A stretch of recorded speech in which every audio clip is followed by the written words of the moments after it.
Objeto. SCP-508. Clasificación. Seguro.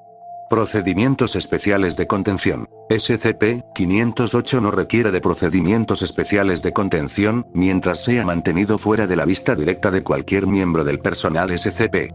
Al menos el % de SCP-508 debe permanecer cubierto, salvo cuando está siendo activamente sometido a pruebas. Actualmente, está guardado en un pequeño armario, sin ventanas ni ventilación. La puerta debe estar asegurada con llave en todo momento. Si SCP-508 debe ser sometido a pruebas, deberá estar guardado en un envase opaco, y ser transportado a cualquier cuarto de experimentación sellado ambientalmente que esté disponible. Debido al riesgo potencial que resulta de su efecto secundario, el cuarto debe ser asegurado usando presión positiva, y saneado usando una vez que la prueba esté completa. A no ser que haya una gran necesidad de preservar a los sujetos de prueba, los mismos también deberían ser saneados usando. En la eventualidad de que el sujeto deba ser retenido, deberá ser puesto en cuarentena por un período no menor a días. Fragmento subcrítico de SCP-508. Descripción. SCP-508 parece ser un póster de estereograma de punto aleatorio, con unas dimensiones de 255 por 197 centímetros. Se debe tener precaución cuando se interactúa con el mismo, ya que incluso una mirada rápida puede fascinar al observador, dándole un deseo abrumador de ver apropiadamente la imagen escondida. La visión de la imagen solo parece posible cuando el observador se sitúa a 1 metro enfrente de ella, y la mira fijamente. Los intentos de ver a la imagen a través de espejos, o usando múltiples sujetos, han fallado, siendo solo el sujeto apropiadamente ubicado capaz de verla. Durante las pruebas, el conseguir el foco visual correcto para poder percibir la imagen ha tomado un promedio de 93 segundos. Los sujetos expuestos varias veces parecen verla más rápidamente, pero nunca en menos de 60 segundos. Una vez que el observador ha logrado el foco apropiado, el póster parece funcionar como una ventana a otra localización. Efecto 1. Estas ubicaciones varían desde lo banal, por ejemplo, una visión del mismo cuarto, pero desde la perspectiva de una pared diferente, a lo surreal y potencialmente enloquecedor, véase. Además, la ventana parece funcionar bidireccionalmente, exponiendo al observador a la mirada de lo que sea que esté siendo observado. Más allá del tiempo que necesita el observador para acostumbrarse al foco requerido por la imagen, después de que haya pasado una cantidad de tiempo similar con el usuario mirando a través de la ventana, la misma parece experimentar un cambio secundario, efecto 2, y se vuelve permeable, aunque solo para el observador y el área / sujeto observado. Véase registro de eventos. Y el requerimiento de observación parece extenderse al efecto secundario. Aún en el caso del evento donde el sujeto fue desmembrado y arrastrado a través de la imagen, los otros 2 sujetos en el cuarto de pruebas no fueron afectados. Anexo. Fotografías, escaneos y copias de SCP-508 no heredan sus propiedades primarias, dado que en tales casos el usuario es incapaz de ver más que una borrosidad extrañamente cautivadora. Todas estas copias deben ser mantenidas archivadas, y ningún miembro del personal debería verlas por más de minutos en cualquier período dado de horas, ya que la observación extendida ha demostrado inducir un deseo abrumador de ver el original. Efecto 3. Si el sujeto es incapaz de ver más del % de la imagen, debido a haber sido parcialmente cubierta, ocultada, etc., ningún efecto se manifestará. Las copias de SCP-508 muestran la misma limitación con respecto al efecto 3. Anexo. La remoción cuidadosa del material de respaldo reveló un precio de etiqueta, indicando que SCP-508 fue vendido por $14,98. No se ha encontrado ninguna indicación de la tienda donde fue vendido, ni tampoco el código UPC capaz de compararlo con toda base de datos conocida. Registros de prueba. Experimento 1. El sujeto masculino D-9211 fue expuesto a SCP-508 y se le indicó tomar nota de toda imagen percibida. Después de 93 segundos, el sujeto comenzó a emitir risitas. Cuando se le pidieron explicaciones, el sujeto se sonrojó y manifestó: "Oh, nada, solo, nada, de verdad. Solo una visión graciosa". La interrogación posterior reveló que SCP-508 le había otorgado una vista al interior de un probador de mujeres, en una tienda local. El sujeto fue eliminado el 7 de de 2010, a las 16:23 horas, debido a su falta de fiabilidad. Experimento 2. El sujeto masculino de 4599 fue colocado en una silla enfrente de SCP-508, sin que se le diera ninguna instrucción. Se lo observó darle un vistazo a SCP-508 momentáneamente, mirar alrededor, y después volver a observarlo con una expresión perpleja en su rostro. Después de 102 segundos, pareció entrar en un estado de extrema agitación, sudando profusamente e intentando alejarse de SCP-508, sin dejar de estar sentado. Después de 102 segundos adicionales, súbitamente se puso muy pálido y ahora sí intentó abandonar la silla. Tras moverse menos de 12 pulgadas, gritó y se desplomó al piso. El examen del individuo reveló un segmento de 11 centímetros cilíndrico faltante del lado izquierdo de su abdomen. Los bordes de la herida parecían cauterizados. La autopsia reveló que la muerte ocurrió debido a un severo choque sistémico.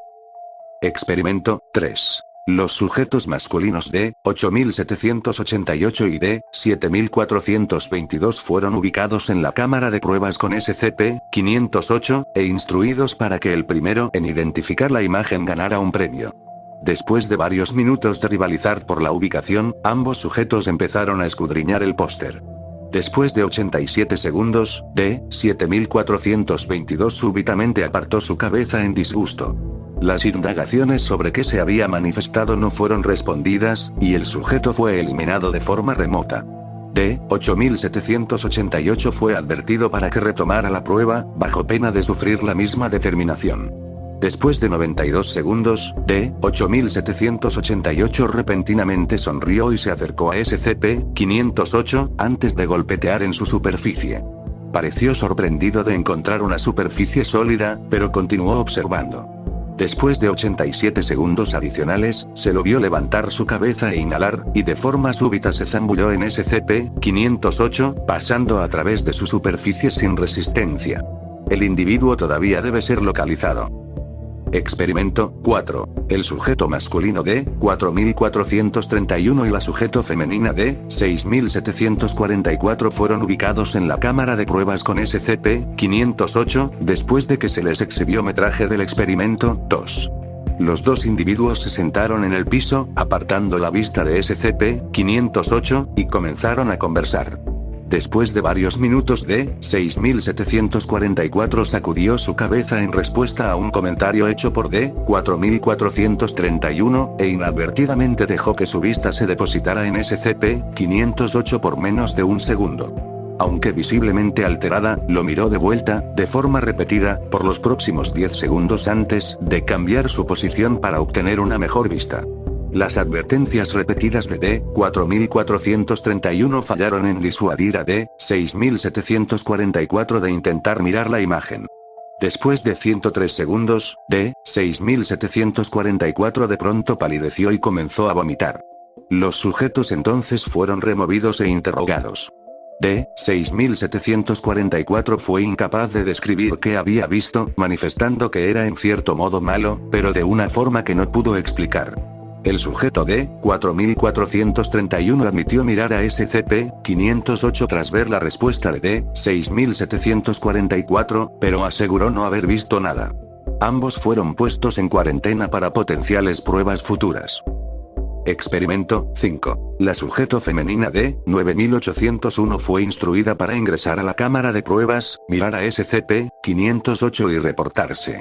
Después de 93 segundos de observación, se la escuchó exclamar: "Oh, está genial". La interrogación reveló que la sujeto había visto una imagen de ella misma, en la que creyó que era algún tipo de espejo experimental. También notó que dicha imagen no estaba invertida de izquierda a derecha, como hubiera sido el caso de un espejo convencional. La sujeto fue puesta en cuarentena para ser usada en futuras pruebas. Experimento 6. Al sujeto masculino de 6621 se le mostró un video del experimento 5 y se le instruyó a ingresar en la cámara de pruebas, observar a SCP-508 y reportarse. Después de 97 segundos, emitió sonidos indicativos de disgusto y manifestó: "No pueden llegar aquí, ¿verdad?". Después de 97 segundos adicionales, D-6621 súbitamente demandó ser retirado, y se movió al punto más alejado de SCP-508 en la cámara de pruebas. Después de 43 segundos en los cuales se volvió progresivamente más agitado, pidiendo salir, de pronto comenzó a gritar y a pegarle con rapidez a sus piernas. El análisis del registro de video muestra que sus piernas parecían estar siendo mordidas por un gran número de criaturas pequeñas. Basándose en las heridas concurrentes, al menos 27 ataques estaban siendo infligidos al mismo tiempo. Después de 14 segundos, el individuo se desplomó, con lo cual comenzó a recibir heridas sobre la totalidad de su cuerpo. Tras 14 segundos adicionales perdió el conocimiento. En cuestión de segundos tras quedar inconsciente, todo el daño finalizó. No fue posible lograr que el sujeto retomara la consciencia, y fue eliminado el 21 de 2010, a las 2:17 horas. La autopsia reveló que las mordidas eran consistentes con las de chinches inusualmente grandes, con restos de una neurotoxina encontrada en el interior de las heridas. Experimento 7. Se repite con la sujeto femenina de 9801, que es instruida para ingresar a la cámara de pruebas, observar a SCP-508 y reportarse. Después de 81 segundos de observación, se la ve dar media vuelta varias veces y afirmar: "Oh, bueno, eso es diferente". La interrogación reveló que había visto una imagen de sí misma, observada desde atrás. Tras darse vuelta, vio lo que pareció ser una copia idéntica de SCP-508 detrás de ella. Ningún objeto como el descrito aparece en el registro de video. La sujeto fue puesta en cuarentena para ser usada en futuras pruebas repetidas. Experimento 8. El sujeto masculino de 2232 es puesto en la cámara de pruebas y se le indica que será premiado si puede identificar apropiadamente el objeto mostrado por SCP-508. Fue equipado con un collar tranquilizante, de activación remota, para probar el resultado que tendría la pérdida de visión, a través de la inconsciencia, sobre el efecto 2. Después de 87 segundos, el individuo se inclinó hacia adelante y afirmó: "Guau. No sabía que estos podían mostrar imágenes en vivo. ¿Quién es ese?". Se le sugirió seguir observando. Después de 87 segundos adicionales, realizó un gesto de "ven aquí" hacia SCP-508. 6 segundos después, las cámaras de seguridad muestran a SCP-507 saliendo del marco de SCP-508. SCP-507 mostró apreciación por haber sido recuperado, ya que su desplazamiento más reciente había interrumpido su almuerzo. Se le permitió a SCP-507 regresar a su rutina normal. El sujeto de 2232 fue eliminado debido al riesgo de seguridad, el 29 de 2010, a las 4:27 horas. Se recuperó el collar tranquilizante para futuras pruebas.